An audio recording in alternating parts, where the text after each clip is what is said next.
Okay, our man Darren Robertson certainly gets around the country chasing down the finest of foods. Today's no different. He's going to head to central Victoria, where they're actually boasting the best pork pies on the planet. I'm not kidding. Before the days of refrigeration, cooks and chefs all over the world employ classical charcuterie techniques to preserve their food. Here at the Piper Street Food Company, those time-honoured traditions of creating pâtés, terrines and rillettes are lovingly being brought back to life. Damian Sandercock has merged his passion for local and seasonal produce with a knowledge and love for charcuterie passed down through generations in his family.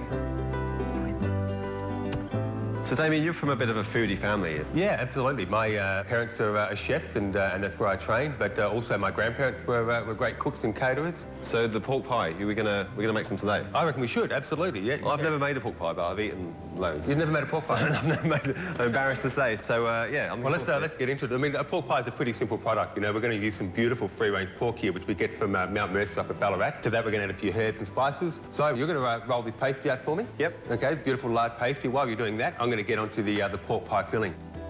And how does seasonality affect you guys? Yeah, it does, and we're a local business. You know, we're based here in central Victoria, so we try and make sure that we source all of our stuff locally as well. So, you know, our garlic comes from an organic farm, which is just up the road, and also our herbs.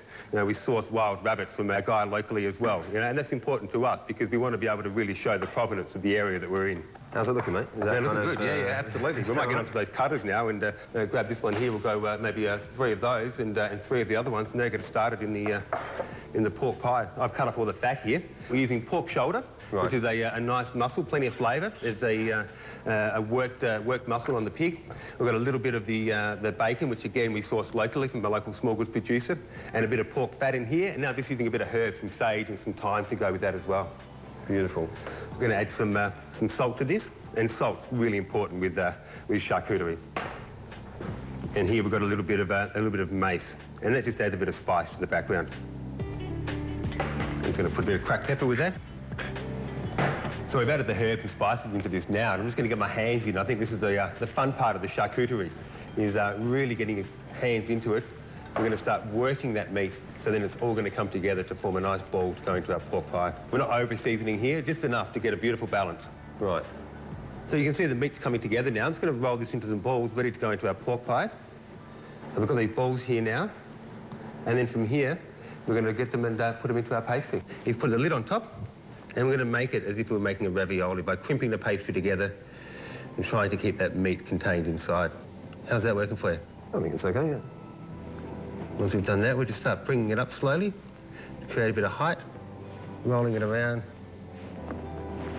So that's going to go into the fridge for about an hour, and after that we're going to cook it in the oven, and we'll cook at about 220 degrees. Once we've done that, we're going to add the aspic to it. And I'll just show you here the couple of pies that we cooked earlier on in the day today, and this is the finished product. So it's a beautiful golden crust. And just tell me a little bit about the aspic. Sure. Aspic's a stock which is made with veal bones. We add some pig's trotters to that and a few herbs and spices, as well as some vegetables, and that basically forms into a jelly, into the pie, which fills the gap inside the pie. And that much? That's it. Into the hole in the middle, get it onto a bit of an angle, and so you're getting under the pastry, and hopefully it won't squirt back at you. That's great. There you go, charcuterie, once used to preserve our food, these days is a great way to maximise flavour in our cooking. Why don't you guys give it a whirl at home?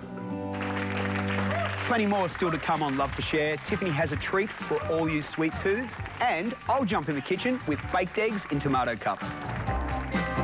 Love to Share. Every time Morgana appears in Camelot. Well, we could play a little game. Okay.